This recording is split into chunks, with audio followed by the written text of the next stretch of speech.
وإياك نستعين اهدنا الصراط المستقيم صراط الذين أنعمت عليهم غير المغضوب عليهم ولا الضالين آمين. الحمد لله رب العالمين الذي أنعمنا بنعمة الإيمان والإسلام ونصلي على خير الأنام سيدنا رسول الله صلى الله عليه وسلم وعلى آله وأصحابه أجمعين. رب اشرح لي صدري ويسر لي أمري واحلل عقدة من لساني يفقهوا قولي. اللهم نور قلوبنا بنور هدايتك كما نورت الأرض بنور شمسك والقمر أبدا أبدا يا أرحم الراحمين. اللهم افتح علينا خدمتك وانشر علينا من عزائنا برحمتك يا أرحم الراحمين. اللهم ربنا يسر ولا تعسر. قوله تعالى في كتاب العزيز أعوذ بالله من الشيطان الرجيم سبحانك لا علم لنا إلا ما علمتنا إنك أنت العليم الحكيم. Amma ba'd. Yang hormati dan kasihi Raja Tertinggi Masjid Al-Alami MITC Aikro, pegawai syarak yang bertugas malam ini, Imam Amirul dan juga Bilal Badi' Zaman, dan juga yang saya hormati dan kasihi para alim ulama, tuan-tuan guru, muslimin dan muslimat dirahmati Allah Subhanahu wa taala. Alhamdulillah. Segala puji bagi Allah, Tuhan bertakbir segala alam, di atas segala limpahan rahmat, kurniaan nikmat diberi oleh Allah Subhanahu wa taala. Sebaik-baik nikmat diberikan ke atas kita adalah nikmat berupa iman dan Islam. Doa keselamatan, kesejahteraan, selawat sering dan selalu kita limpahkan ke atas junjungan besar kita Nabi Muhammad sallallahu alaihi wasallam, para keluarga baginda dan juga para sahabat Nabi semuanya. Dengan izin Allah Subhanahu wa taala, hidayah diberi oleh Allah, kesihatan, umur, kita bersyukur pada Allah. Allah Subhanahu wa taala memberikan kita ruang dan peluang berada di dalam kehidupan di muka bumi Allah Subhanahu wa taala ini, menjadi tanggungjawab melaksanakan segala yang diperintahkan oleh Allah Subhanahu wa taala dalam ubudiyah kita, dalam pengabdian kita kepada Allah, dalam solat, ibadah solat dan sebagainya, yang merupakan tuntutan kewajipan adalah wajib dilaksanakan bagi kita untuk melakukannya, dan sama juga kita mencegah dan melarang diri kita daripada melakukan perkara-perkara yang menjadi kemungkaran Allah Subhanahu wa taala. Dan kita bersyukur tuan-tuan dan puan-puan, bersyukur pada Allah Subhanahu wa taala dengan hidayah dan rahmat dan juga peluang yang diberi oleh Allah Subhanahu wa taala, hari ini kita dapat bersama-sama di rumah Allah Subhanahu wa taala ini, di Masjid Al-Alami MITC ini, untuk mengimarahkan, memakmurkan rumah ini, melakukan ibadah, solat dan sebagainya. Dan masa pada malam yang penuh keberkatan dan rahmat diberi oleh Allah ini, kita dapat berkumpul untuk memenuhi diri kita dengan melakukan perkara-perkara yang bermanfaat, mendapat keredaan Allah Subhanahu wa taala. Antaranya hari ini kita dapat memenuhi hati kita dengan ilmu Allah Subhanahu wa taala. Baiklah tuan-tuan dan puan-puan rahmati Allah, hari ini kita akan sambung pengajian berkaitan dengan sejarah Islam lengkap, yang berkaitan dengan sejarah Islam dan berkaitan dengan dakwah Rasulullah sallallahu alaihi wasallam dalam menyebarkan agama Islam di muka bumi Allah Subhanahu wa taala. Sebab ini kita dah belajar berkaitan atau dah membahaskan berkaitan tentangan, bagaimana tentangan orang Yahudi terhadap Rasulullah dan terhadap agama Islam ini, dan bagaimanakah dikatakan toleransinya Rasulullah dan kaum muslimin terhadap orang bukan Islam, yang menunjukkan tentang ketinggiannya agama Islam ini apabila mereka dikatakan bahawa Islam ini bukanlah agama yang kejam, ataupun Islam ini bukanlah agama yang membawa kekerasan, tetapi penyebaran agama Islam ini adalah melalui hikmah kebijaksanaan dan juga melalui dikatakan peribadi perketi yang mulia, yang kita menunjukkan bahawa mencerminkan Islam ini adalah agama yang mulia dan juga agama yang membawa kesejahteraan. Baiklah, hari ini kita akan sama-sama belajar atau membahaskan tentang bahagian seterusnya, dikatakan tentang peperangan dalam Islam. Untuk membincangkan, selepas kita membincangkan selepas penghijrahan Nabi sallallahu alaihi wasallam ke Madinah sampailah kewafatan Rasulullah sallallahu alaihi wasallam, kita dapat disimpulkan bahawa antara pokok yang penting adalah mengenai pembentukan masyarakat Islam dan juga cara melindungi dan mempertahankan masyarakat yang baru dibentuk itu. Bagaimana pembentukan masyarakat Islam ini telah kita terangkan. Pokok-pokoknya dahulu, insya-Allah perbicaraan akan kita perluaskan nanti, akan kita bincangkan syarat-syarat dan hukum hakam yang diciptakan agama Islam untuk mengatur masyarakat. Kemudian kita terangkan pula apakah dikatakan penumbuhan terjadinya dalam jiwa penganut Islam yang ditimbulkan agama tersebut. Persoalan tentang melindungi dan mempertahankan masyarakat yang baru dibentuk itu, sebahagiannya sudah kita bincangkan, seperti usaha melindungi mempertahankan daripada tindakan orang-orang Yahudi. Selanjutnya kita akan kemukakan lagi perlindungan dan pertahanan yang lebih luas. Sehingga sampai mengadakan peperangan yang sering terjadi, baik di masa Nabi SAW masih hidup ataupun selepas kewafatan Rasulullah SAW, dalam mengemukakan atau membentangkan hal ini sebagaimana yang selalu kita lakukan. Kita akan mempergunakan cara penyelidikan ilmiah. Dengan cara ilmiah ini dapatlah kita perlihatkan tujuan Islam dan tujuan hidup kaum muslimin seobjektifnya, jauh daripada ta'assub dan fanatik. Di antara sarjana ataupun sarjana barat ahli pendidikan Islam yang dikatakan bahawa orang yang belum mendapat kesempatan untuk memperdalamkan pengajiannya tentang agama Islam, ada yang mengeluarkan pendapatnya bahawa faktor utama bagi tersiarnya atau tersebarnya agama Islam itu adalah dengan cara kekerasan. Pendapat ini disasarkan atau didasarkan atas adanya peperangan di masa hidup Rasulullah SAW dan juga selepas kewafatannya. Baiklah tuan-tuan dan puan-puan rahmati Allah Subhanahu Wa Taala. Sebelum kita memperbincangkan atau membahaskan tentang peperangan-peperangan yang terjadi dalam Islam, pada awalnya kita ingin membahaskan ataupun membincangkan dahulu tentang penyebaran agama Islam. Bagaimana dikatakan oleh sarjana atau ahli penyelidikan kajian-kajian yang belum lagi, yang bukan Islam, yang belum lagi mendalami tentang agama Islam tersebut, terdapat daripada pandangan mereka mengatakan penyebaran agama Islam ini melalui kekerasan.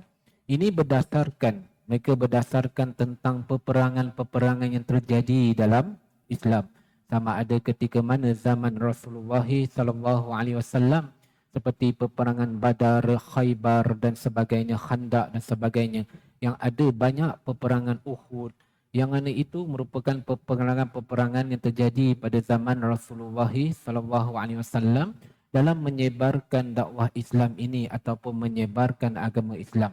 Begitu juga terjadinya peperangan-peperangan dalam Islam yang berlaku selepas kewafatan Rasulullah SAW. Mereka memandangkan dengan adanya peperangan ini menunjukkan penyebaran agama Islam itu melalui kekerasan. Ialah kita lihat berperang sampai perbunuhan berlaku dan sebagainya, itu menyebabkan mereka kata ini satu tindakan yang keras dalam menyebarkan agama Islam.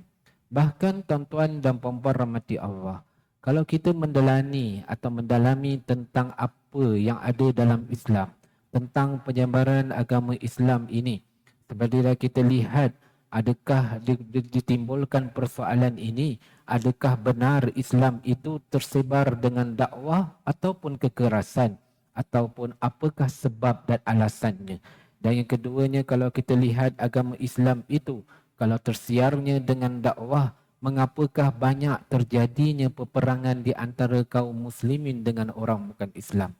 Soalan ini dapat kita jawab dengan tegas bahawa dikatakan agama Islam ini bukanlah dikatakan tersiar dengan pedang, tetapi sebenarnya melalui dakwah dan juga seruan. Bagaimana dilihat di dalam Al-Quran, banyak yang Allah Subhanahu Wa Taala nyatakan tentang seruan. Disuarkan di antaranya diserukan kepada Nabi sallallahu alaihi wasallam dalam menyebarkan dakwah ini, di mana juga dinyatakan tentang tanggungjawab muslim kita ini sebenarnya asasi dalam tanggungjawab kita adalah menyebarkan agama Islam. Sama ada kita menyebarnya kepada orang yang bukan Islam ataupun kita menyebar dan beri peringatannya kepada orang Islam ataupun kaum muslimin. Allah Subhanahu wa taala berfirman dalam surah Ali Imran ayat 104. Ayat ini masyhur berkaitan dengan dakwah. Bila mana Allah Subhanahu wa taala berfirman, a'udzubillahi minasyaitonir rajim, wal takum minkum ummatun yad'una ilal khair wa ya'muruna bil ma'ruf wa yanhauna 'anil munkar wa ulaika humul muflihun. Hendaklah sebahagian di antara kamu ini sekumpulan umat yang menyeru kepada kebajikan, yang mana menyuruh kepada perkara yang ma'ruf dan meninggalkan perkara-perkara kemungkaran, mencegah daripada kemungkaran. Dan sesungguhnya mereka ini golongan-golongan orang yang berjaya. Di mana juga hadis Nabi SAW mengatakan, balighu anni walau ayah, sampaikanlah kepadaku walaupun satu ayat, yang mengatakan bahawa kita ini umat manusia, umat Islam, semestinya seharusnya setiap hari, setiap saat diberikan peringatan supaya kita tidak terlalai daripada terlalai daripada kita memperhatikan tanggungjawab kita, kewujudan kita di muka bumi Allah Subhanahu wa taala ini untuk apa? Adakah untuk kita bersukaria ataupun menjalankan tanggungjawab ataupun amanah yang diberikan oleh Allah Subhanahu wa taala? Sebab itu dikatakan bahawa dalam Al-Quran juga banyak menyatakan tentang kita ini disuruh untuk menyembah Allah Subhanahu wa taala. Dalam surah Al-Isra ayat 23 contohnya, Allah Subhanahu wa taala berfirman, a'udzubillahi minasyaitonir rajim, wa qada rabbukum alla ta'budu illa iyyahu wa bil walidaini ihsana. Tuhan kamu menyuruh kamu supaya janganlah kamu menyembah melainkan Allah semata-mata, dan kepada kedua ibu bapa kamu hendaklah kamu berbuat baik. Di sini antaranya juga yang Allah SWT nyatakan dalam Al-Quran dalam surah Al-Baqarah, a'udzubillahi minasyaitonirrajim, ya ayyuhan nasu ubudu rabbakumul ladzi khalaqakum. Wahai sekalian manusia, sembahlah kamu kepada Allah yang menjadikan kamu. Jadi banyak kita lihat dalam hadis dalil yang menunjukkan tentang kita ini diperintahkan atau diminta untuk berada di muka bumi atau tujuannya untuk mengabdikan diri kita kepada Allah Subhanahu wa taala. Tugas dakwah bukan satu tugas yang mudah. Bagaimana kita lihat Rasulullah SAW dalam menyebarkan dakwah untuk memerangi umat manusia yang khususnya kaum Quraisy yang ataupun kaum Arab Quraisy yang berada di Mekah ketika itu, yang mana mereka ini berada dalam kegelapan menyembah berhala, mensyirikkan Allah Subhanahu wa taala, untuk memberikan kesinaran kepada mereka, cahaya iman kepada mereka bukanlah satu tugas yang mudah. Sebab itu dalam surah Al-Insyirah Allah Subhanahu wa taala nyatakan kepada Rasulullah, auzubillahi, ayat 5 hingga 6, yang mana dalam ayat tersebut Allah Subhanahu wa taala berfirman, auzubillahi minasyaitonirrajim, fa inna ma'al usri yusra, inna ma'al usri yusra. Dan tetapkanlah kepercayaanmu bahawa setiap kesukaran ataupun kepayahan itu pasti ada kemudahan. Dan ingatlah juga sekali lagi bahawa setiap kesukaran, kepayahan itu pasti ada kemudahan. Bagaimana bermulanya dakwah Rasulullah dalam menyeru umat ketika itu yang berada di Mekah, kaum Quraisy yang jauh syirik kepada Allah, menyembah berhala dan sebagainya, untuk mereka kembali menyembah illa ta'bud iyyahu, untuk mereka kembali untuk menyembah Allah semata-mata. Semana kata qada rabbukum alla ta'budu illa iyyahu, yang dikatakan bahawa menyembah Allah hanyalah menyembah Allah semata-mata itu. Kita lihat bagaimana kesukaran dan juga halangan-halangan yang ditimpa oleh Rasulullah SAW atau dialami oleh Rasulullah SAW dalam menyebarkan agama ini bukanlah satu perkara yang mudah. Tetapi setiap kemudahan, kesusahan yang diberikan ke atas Rasulullah, atau yang dijalani oleh Rasulullah SAW akhirnya diberikan kemudahan oleh Allah Subhanahu wa taala, maka Islam ini berkembang biak dan berkembang pesat. Sungguh pun bukan saja pada zaman Rasulullah, bahkan selepas kewafatan Rasulullah SAW, kita lihat bahawa Islam ini berkembang ke seluruhan dunia ini. Baiklah tuan-tuan, berkaitan dengan dakwah seruan ini, seperti mana yang Allah Subhanahu wa taala nyatakan juga di dalam Al-Quran dalam surah Al-Baqarah, dalam menyeru umat yang bukan Islam ataupun kaum yang bukan Islam untuk mereka ini memeluk agama Islam, tidaklah diminta untuk kita memaksa mereka. Seperti mana yang Allah nyatakan dalam surah Al-Baqarah ayat 256, A'udzubillahi minasyaitonirrajim, la ikraha fiddin qad tabayyana rusydu minal ghayy. Faman yakfur bittaghut wa yu'min billah faman yakfur bittaghut wa yu'min billah. Dan dikatakan bahawa tidak ada paksaan dalam agama dan telah dinyatakan kebenaran dari kekesesatan. Barang siapa yang kufur kepada taghut, kemudian dia kembali beriman kepada Allah Subhanahu wa taala. Dalam ayat ini dikatakan bahawa dinyatakan tidak ada paksaan, la ikraha fiddin qad tabayyana rusydu minal ghayy wa may yakfur bittaghut wa yu'min billah. Dan dikatakan bahawa tak ada paksaan ini dikatakan ke atas, khususnya ke atas orang bukan Islam, yang mana mereka ini tidak dipaksa untuk menganut agama Islam. Bahkan dinyatakan kalaulah mereka ini kufur kepada taghut, kemudian mereka beriman dengan Allah Subhanahu wa taala. Jadi bagaimana cara yang ditunjukkan oleh Rasulullah SAW dalam menyebarkan dakwah Islam ini? Adakah dimulai dengan kekerasan? Kalau dikatakan dalam ayat ini dinyatakan oleh Allah bahawa tak ada paksaan. Bila tak ada paksaan, adakah Islam ini berkembang atau berkembang pesat melalui kekerasan seperti mana yang dinyatakan ataupun yang dipahami oleh sarjana barat yang mengkaji tentang Islam ini tidak sedalam-dalamnya. Lalu mereka mengeluarkan fitnah, lalu mereka mengatakan bahawa Islam ini berkembang dengan kekerasan. Padahal Allah dah nyatakan tiada paksaan dalam agama. Cuma dinyatakan juga oleh Allah Subhanahu wa taala bagaimana nak serunya agama Islam ini ke cara yang baik, bukannya cara kekerasan. Seperti mana Allah Subhanahu wa taala berfirman dalam surah Al-Nahl ayat 125, A'udzubillahi minasyaitonirrajim. Ud'u ila sabili rabbika bil hikmah, dan dikatakan wa mau'izatal hasanah wajadilhum billati hiya ahsan. Dan serulah ke jalan Tuhanmu dengan bijaksana dan nasihat yang baik dan juga pengajaran yang baik, dan bantahlah mereka dengan cara yang baik-baik. Di dalam surah An-Nahl ini dinyatakan bahawa Allah Subhanahu wa taala menyeru kepada kita atau menunjukkan bahawa cara dalam kita menyebarkan agama Islam ini bil hikmah, dengan kebijaksanaan, ataupun dengan wa mau'izatal hasanah, dengan peringatan yang baik dan juga pengajaran yang baik, dan juga wajadilhum billati hiya ahsan, dan kalau nak bantah, bantahlah dengan cara yang baik. Maksudnya menyebarkan agama Islam ini dengan kebijaksanaan, disusuri pula dengan nilai-nilai kemurnian akhlak yang baik dalam diri kita untuk menyebarkan agama Islam, kerana akhlak tadi mencerminkan tentang agama Islam itu adalah agama yang mulia.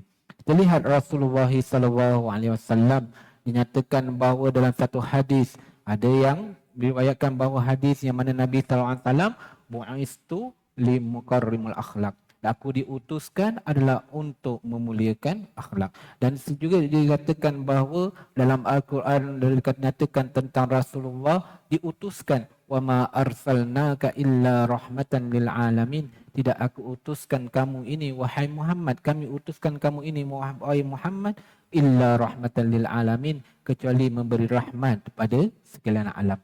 Jadi ditunjukkan dengan cerminan akhlak yang baik, dengan kebijaksanaan hikmah dalam kita menyampaikan dakwah Islam ini, dalam pengajaran nasihat yang baik, dengan dituturkan dengan kata-kata yang baik, dengan sopan dan sebagainya, maka dia akan mencerminkan Islam itu agama yang mulia, Dan daripada sinilah dikatakan seruan dakwah itu berkembang ataupun penyebaran agama Islam ini berkembang melalui dakwah Rasulullah sallallahu alaihi wasallam dengan cara hikmah ini.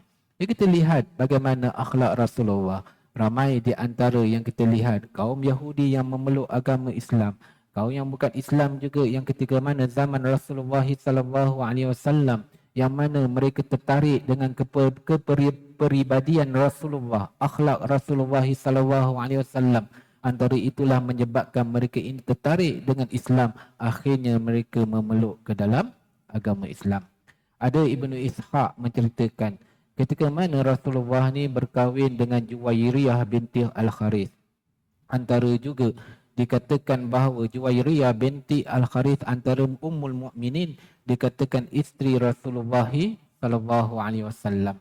Dari mana Juwairiyah ini adalah dikata di kalangan Bani Mustalik.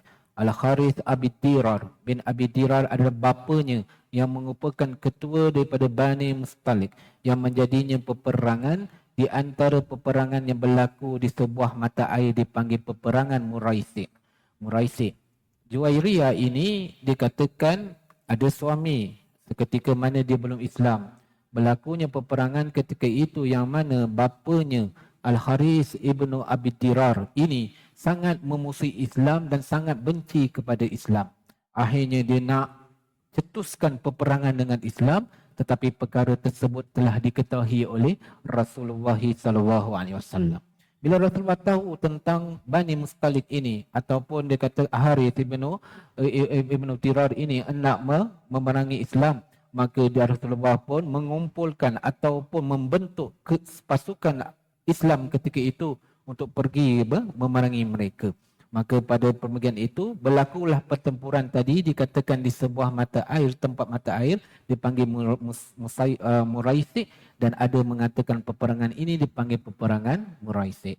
Dan akhirnya Islam menang dan ramailah dikatakan musuh-musuh atau Bani Mustalik ini ditawan oleh Islam ketika itu, menjadi tawanan Islam ketika itu. Termasuklah Juwairiyah binti Al-Haris yang merupakan putri yang dibesarkan dengan kekayaan, dengan kemewahan dan sebagainya, tetapi bila ditawan menjadi orang Islam, maka dia menjadi kerendahan daripada ketinggian dia tadi menjadi orang yang kaya dan sebagainya, kemewah, tetapi bila dia menjadi tawanan, dia menjadi rendah dan dikatakan hina lah, berada di dalam keadaan kehinaan.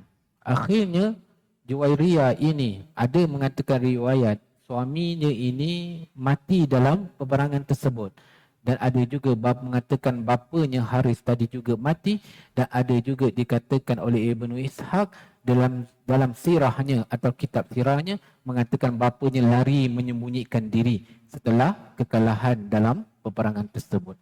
Nak katakan Juwairiyah ini, nak ceritanya kemuliaan Rasulullah sallallahu alaihi wasallam.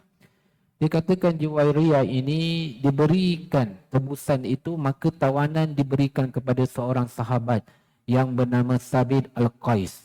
Sabit Al-Qais ini mendapat Juwairiyah ini sebagai tawanannya. Jadi Juwairiyah ini tidak rasa selesa dengan kehidupan sebagai seorang tawanan, kerana dia ini adalah sebelum ini seorang yang mewah, hidup senang dan sebagainya. Bila berada dalam kesempitan, kesusahan menjadi tawanan ini, dia tidak selesa, lalu mencetus cadangannya untuk menebus dirinya tadi, untuk menebus dirinya daripada keluar daripada tawanan, membebaskan dirinya bertawanan. Maka dia kata kepada Al-Haris untuk membayarnya sebanyak 9 uqiyah. 9 uqiyah ni lebih kurang ringgit lah, bayaran sejumlah 9 uqiyah. Lalu dia tak ada duit. Bagaimana dia nak membayar? Maka dia pun pergi berjumpa dengan Rasulullah sallallahu alaihi wasallam. Ketika mana dia berjumpa dengan Rasulullah, dia berkata kepada Rasulullah, dia kata, "Wahai Rasulullah, aku ini nama asal Juwairiyah ini dia panggil Burrah binti Al-Haris." Sebab itu bila berkahwin dengan Rasulullah, Rasulullah tukarkan namanya daripada Barrah atau Burrah tadi kepada Juwairiyah. Kerana Rasulullah tak suka apabila Rasulullah datang ke rumah Juwairiyah ketika itu, dan bila Rasulullah pergi meninggalkan Juwairiyah, kalau digunakan kekalkan nama Burrah atau Barrah tadi, maka Rasulullah akan mengatakan, aku meninggalkan rumah Barrah. Makna rumah Barrah itu panggil rumah kebaikan. Jadi Rasulullah tak suka, lalu Rasulullah tukarkan kepada namanya Juwairiyah binti Al-Haris. Dan dikatakan ketika mana Juwairiyah tadi bertemu kepada Rasulullah, aku ini Barrah binti Al-Haris, anak kepada ketua Bani Mustalik Harith bin Abi Dirar. Dan dikatakan bahawa kamu mungkin tak tahu tentang kedudukanku, aku ini sekarang dah menjadi tawanan kepada ada kata Sabit Al-Qais. Dan aku ingin menebus diriku. Dia kata pada Rasulullah, aku ingin menebus diriku dan aku berkata kepada Sabit Al-Qais tadi bahawa aku ingin menebus diriku dengan 9 uqiyah tadi, dengan sejumlah wang tersebut, tetapi aku tidak ada duit dan aku memohon bantuan kepadamu wahai Rasulullah sallallahu alaihi wasallam. Jadi dikatakan wahai Rasulullah, maka Rasulullah rasa simpati tengok keadaan Juwairiyah ini.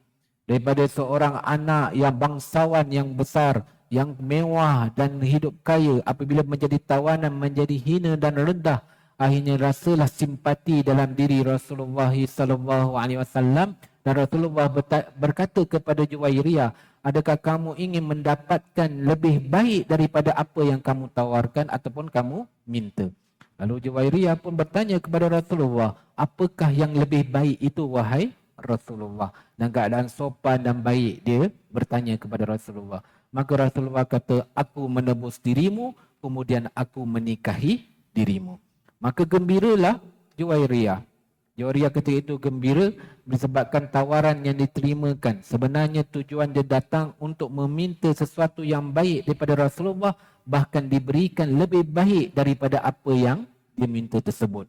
Akhirnya dia berkahwin dengan Rasulullah. Menceritakan Ibnu Ishaq tadi mengatakan ketika mana ada Ibnu Ishaq mengatakan bapanya Al-Haris ini pergi menyembunyikan diri dan dia tahu bahawa Juwairiyah ini telah ditawan oleh Islam. Dia pun ingin berjumpa dengan Rasulullah sallallahu alaihi wasallam dan menebuskan anak putrinya tadi dengan sejumlah unta yang dimilikinya, tetapi dia telah sembunyikan 2 ekor unta yang terbaik di Mekah. Ketika mana dia pergi berjumpa dengan Rasulullah, dia nak menebuskan putrinya tadi, maka dikatakan bahawa dia akan berikan sejumlah ataupun unta yang dimilikinya kepada Rasulullah sebagai tebusan kepada anaknya ataupun putrinya Juwairiyah tersebut. Akhirnya Rasulullah bertanya kepadanya, di manakah 2 ekor unta yang kamu sembunyikan tersebut? Terperanjat dia mendengar bagaimana Rasulullah ni tahu tentang 2 ekor unta yang disembunyikan, sedangkan tak ada siapa pun tahu 2 ekor yang disembunyikan itu di Mekah, hanya dia je saja yang tahu. Tapi bagaimanakah Rasulullah ni tahu dan merasa takjub dengan kelebihan yang ada tersebut? Akhirnya dia bersaksi beriman dengan Allah dan masuk ke dalam agama Islam. Ada yang mengatakan dia terbunuh dalam peperangan tersebut. Nak ceritakan tuan-tuan, dikatakan dengan ini uslub dakwah. Perkahwinan Rasulullah dengan Juwairiyah ini adalah asalnya uslub dakwah. Memang berlakunya peperangan tersebut, tetapi sebenarnya tawanan Islam yang ditawan oleh Islam ketika itu bukanlah tujuan untuk memberi kekejaman kepada mereka atau penghinaan, tapi sebenarnya memberi antara uslub dakwah untuk menyebarkan agama Islam ini. Sebab itu berbezanya tawanan Islam dengan tawanan musuh Islam. Tawanan musuh Islam diberi kekejaman, diberi penghinaan, mereka diminta untuk menjadi hamba dan sebagainya. Tetapi tawanan Islam dilihat bahawa kalau ada kemahiran dalam diri mereka ini, tawanan tadi, kalau ada mereka memiliki ilmu, maka mereka diminta untuk mengajar kepada orang Islam dan mereka dilayan dengan baik, dan dengan layanan pengajaran yang mereka berikan, pendidikan kemahiran yang mereka kongsikan bersama dengan orang Islam ketika itu, maka menjadi tebusan kepada mereka untuk mereka ini terlepas daripada menjadi tawanan. Maknanya itu cara Islam. Maknanya nak menyebarkan uslub dakwah. Dengan layanan baik itu, dikatakan dengan perkahwinan Juwairiyah ini, dikatakan Siti Aisyah radhiyallahu anha mengatakan dalam hadis, mengatakan ketika mana para sahabat ni tahu tentang perkahwinan Rasulullah dengan Juwairiyah ini, maka mereka mengatakan tawanan-tawanan kita ini kebanyakannya, ramainya mereka ini adalah menjadi ipar kepada Rasulullah sallallahu alaihi wasallam, menjadi keluarga. Jadi mereka pun membebaskan lebih kurang 100 orang tawanan yang merupakan adanya hubungan kekerabat ataupun hubungan kekeluargaan bersama dengan Juwairiyah, dan akhirnya dengan perkahwinan Rasulullah dengan Juwairiyah ini, ramai daripada kalangan Bani Mustalik ini memeluk agama Islam. Lihat tuan-tuan dan puan-puan, mana ada kekerasan yang ada pada Rasulullah ataupun dalam penyebaran Islam ini menunjukkan kekerasan dalam penyebaran agama Islam. Bahkan dalam cara dipanggil bil hikmah, kebijaksanaan dengan cara akhlak yang baik, dengan cara disusuli dengan budi pekerti yang mulia, menyebabkan Islam ini agama yang mulia, dan ramai yang memeluk agama Islam dengan cara yang ditunjukkan oleh Rasulullah, dengan cara kebijaksanaan Rasulullah sallallahu alaihi wasallam. Begitu juga seperti mana dikatakan dalam sebuah hadis, bagaimana ketika mana Rasulullah pernah memerintahkan Saidina Ali ini memegang panji ketika peperangan Khaybar. Ketika mana Saidina Ali ini menjadi sebagai pemegang panji. Akhirnya Saidina Ali berkata, dia kata kami akan tetap melawan atau menyerangi musuh Islam, musuh ini sehingga mereka ini memeluk agama Islam. Lalu Rasulullah berkata kepada Saidina Ali, bersabarlah, bersabarlah sehinggalah kamu ini berjumpa dengan mereka dan mengajak mereka untuk memeluk agama Islam. Sebab itu dikatakan dalam hadis Nabi sallallahu alaihi wasallam, dia kata wallahi, dan sesuatu kata demi Allah, dikatakan bahawa kamu tidak, kalaulah kamu ini dikatakan, kalaulah kamu ini dikatakan inna yuhda rajulun wahid, inna yuhda bika rajulun wahid khairum min khamrin na'am. Kalaulah kamu ini dapat seorang daripada mereka ini memeluk agama Islam melalui kamu, itu lebih baik daripada unta merah. Unta merah ni mana unta yang terbaik ataupun unta yang paling baik dikatakan. Ini hadis riwayat Bukhari. InsyaAllah tuan-tuan, saya akan sambung sikit lagi sebelum kita menangguhkan pengajian kita. Kita berdoa kepada azan insyaAllah.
Baiklah tuan-tuan dan puan-puan rahmati Allah, sedikit lagi semasa menangguhkan bagian kita pada hari ini insya-Allah. Dan seterusnya dikatakan begitulah apabila Rasulullah SAW menyatakan fawallahi anna yukhda bika rajulun wahid khairul laka min khamrin na'am. Dan dikatakan bahawa kalau demi Allah, kalaulah ada seorang di antara mereka ini masuk ke dalam agama Islam ataupun memasuki menganut agama Islam ini melalui dirimu, maka itu lebih baik daripada unta merah. Mana lebih baik daripada unta yang terbaiklah, unta merah. Jadi biarlah meramai, tapi seorang daripada mereka ini masuk dalam agama Islam dengan cara hikmah kita, dengan cara ke dakwah, uslub dakwah yang tunjuk oleh Rasulullah, maka dengan cara kebijaksanaan, bukan dengan kekerasan dan sebagainya, itu lebih baik, mendapat kebaikan yang lebih baik daripada unta yang terbaik. Baiklah tuan-tuan, sikit lagi, begitu jugalah dikatakan bagaimana kita lihat antaranya apabila Rasulullah berada di Mekah, yang mana bermulanya Rasulullah ni menyebarkan dakwahnya seorang diri, kemudiannya yang tidak mempunyai apa-apa pun peralatan, kekuatan dan sebagainya, senjata ke apa tak ada. Tetapi melalui seorang diri itulah Rasulullah menyebarkan dakwahnya. Dan Rasulullah tidak mempunyai harta benda ketika itu. Bukan yang untuk membeli senjata katakan, atau untuk membeli sesuatu kekuatan untuk menyebarkan agama Islam ini. Kalau dikatakan dengan kekerasan, sudah tentulah pada permulaannya Rasulullah ini menyebarkan dakwah ini dengan cara kekerasan. Tetapi penyebaran dakwah seorang diri dengan seruan-seruan yang diserukan oleh Rasulullah, akhirnya makanya ramailah daripada pembesar ketika itu, Talha, Abu Bakar, Osman, Omar, Sa'ad bin Abi Waqqas, Talha, Zubair, yang mana antara orang-orang besar yang masuk ke dalam ataupun menganut ke dalam, beriman dengan Allah dan juga Rasulullah dan masuk ke dalam agama Islam. Begitu juga dikatakan desakan tindasan kaum musyrikin ke atas Rasulullah, yang mana ketika itu Rasulullah lemah, tak ada kekuatan. Bermulanya pada sedikit je ramai, sedikit je daripada kalangan kaum Quraisy ataupun penduduk Mekah yang memeluk agama Islam. Tidaklah berjumlah ratusan, tapi berjumlah berpuluhan sahaja. Sehinggalah ada yang mengatakan sehinggalah dalam berikuan 50 lebih orang yang memeluk agama Islam sebelum Rasulullah ini berhijrah ke Madinah. Dan ketika itu datang pula penduduk Madinah dengan perjanjian Aqabah, bertemu dengan Rasulullah, melihat keberadian Rasulullah, akhirnya mereka masuk ke dalam agama Islam dan menawarkan Rasulullah ini menyebarkan dakwahnya di Madinah. Itu semua kita dah ceritakan pada bab sebelum ini tentang, cuma nak nyatakan sebelum nak ceritakan tentang peperangan, nak beritahu kepada kita bahawa dakwah Islam, penyebaran agama Islam ini bukanlah dengan bentuk kekerasan. Peperangan-peperangan yang berlaku dalam Islam adalah sebabnya atau ada sebab-sebab atau tujuannya, bukanlah dikatakan bermula dengan kekerasan, tidak, tetapi peperangan itu berlaku setelah Islam ini tersebar dan sebagainya. Maka peperangan-peperangan itu berlaku atas juga perintah dan wahyu yang diturunkan oleh Allah Subhanahu Wa Taala, tapi bukanlah menunjukkan kekerasan, tapi sebenarnya untuk meninggikan agama Islam tersebut kerana mereka ini memusuhi agama Islam. Sebab tu toleransi kita kepada orang bukan Islam, selagi mana mereka ini hidup aman dalam negara Islam, mereka ini tidak memusuhi agama Islam. Di mana dikatakan oleh Al-Quran juga, Allah kata la yanhaakumullahu 'anil ladzina lam yuqatilukum wa lam yukhrijukum min diyarikum. Allah tak menghalang ataupun tidak melarang kamu untuk berlaku baik. Wa tabarruhum wa tuqsitu ilaihim innallaha yuhibbul muqsitin. Allah ni tak larang atau mencegah kamu daripada berlaku baik atau berbuat kebaikan kepada orang yang tidak memusuhi kamu, ataupun orang yang tidak mengeluarkan kamu daripada perkampungan kamu, untuk berlaku adil dan baik kepada mereka. Innallaha yuhibbul muqsitin. Sesungguhnya Allah ni suka kepada orang yang berlaku adil. Dalam ayat ini diceritakan bahawa tentang bagaimana komunikasi kita terhadap layanan kita atau toleransi kita kepada orang bukan Islam yang tidak memusuhi Islam. Tidaklah bukan dengan cara kekerasan, bahkan dengan cara yang baik, layanan yang baik. Begitu juga yang tunjuk oleh Rasulullah SAW. Abu Musa menceritakan, ada juga mana-mana Rasulullah menunjukkan kepada kita apabila dikatakan bahawa dalam banyak dalil dan hadis Nabi SAW, ketika mana Nabi ini menulis surat kepada pembesar-pembesar yang berada di luar negara dan sebagainya. Yang ada kebanyakan mereka yang bukan Islam. Nabi memulakan dengan ayat atau antara tulisan ataupun isi yang ada dalam surat Rasulullah SAW, ada disebutkan Assalamun man ihtada, dan salam sejahtera ke atas siapa yang menerima hidayah. Dan juga Rasulullah mengajarkan kepada kita, Islam mengajarkan kepada kita bagaimana juga kita bertoleransi dengan orang bukan Islam. Kita sentiasa mendoakan mereka ini diterima hidayah oleh Allah Subhanahu Wa Taala. Di mana Abu Musa menceritakan dalam sebuah hadis yang dikatakan, kedekatan kana bani Israel yata'attasuna inda Nabi sallallahu alaihi wasallam wa yarju yuqalu lahum yarhamkumullah. Faqala lahum yahdikumullah wa khair wa ahsan bala amruhum. Dan dikatakan bahawa dikatakan oleh Abu Musa mengatakan orang Yahudi ini sentiasa bersin ke sisi Rasulullah, bersin di sisi Rasulullah SAW, dan bila mereka bersin, mereka mengharapkan Rasulullah ini mendoakan kepada mereka, yarhamkumullah, semoga Allah merahmati kamu. Bahkan tidak, Rasulullah faqala lahum yahdikumullah, Rasulullah bahkan mendoakan kepada mereka atau berkata kepada mereka, semoga Allah memberi hidayah kepada kamu dan juga memperbaiki bala amruhum, dan memperbaiki kedudukan kamu. Jadi bukannya kita doakan rahmat, keampunan. Keampunan itu adalah milik orang Islam. Tapi nak katakan kita sentiasa juga doa kebaikan. Tapi kebaikan adalah supaya mereka ini menerima hidayah daripada Allah. Begitu juga ketika mana Rasulullah ini pulang daripada Taif, yang mana penduduk-penduduk Taif tidak mahu menerima dakwah Rasulullah. Mereka hina membaling batu kepada Rasulullah. Apa yang Rasulullah doakan? Sehingga kan dikatakan malaikat penjaga gunung bertemu dengan Rasulullah dan memberi tawaran kepada Rasulullah, kalau nak dihancurkan Taif ini, mereka boleh lakukan hanya dengan perintah yang diperintahkan oleh Rasulullah. Tetapi Rasulullah mendoakan apa tuan-tuan? Bukan itulah kekerasan yang Rasulullah perlukan. Hanya Rasulullah doa, Allahumma hdini qaumi innahum la ya'lamun. Ya Allah, berikan hidayah kepada kaumku, sesungguhnya mereka ini tidak mengetahui. Beginilah sikap Rasulullah. Kalau nak katakan penyebaran dakwah ini keras, kalau Rasulullah ni nak katakan mereka dah sampai baling berdarahnya dalam diri Rasulullah tadi dengan balingan batu. Ada mengatakan kaki, ada mengatakan kepala Rasulullah berdarah dan sebagainya. Dan dikatakan kalaulah Rasulullah ini adanya sifat kekejaman dalam dirinya, dalam menyebarkan dakwah ini ada kekerasan, pasti Rasulullah mengarahkan malaikat tersebut hancurkan bumi Taif.